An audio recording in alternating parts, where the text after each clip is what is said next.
She came back with the leaf. So you open the betel nut, right? You take all the nutty stuff out. But see, that stuff, when I chew it, that's the stuff I swallow. White stuff. Okay. It's the lime.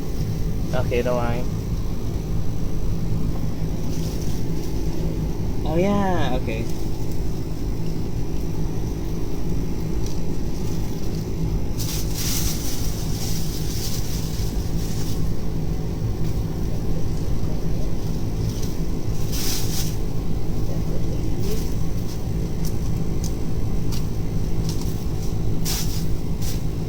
Okay, done.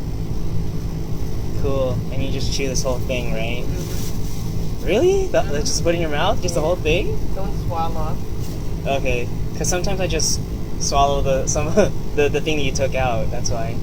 Oh yes, you can. Okay. Just like sometimes, like- Well, it's like I'm gonna chew betel nut then. Yay!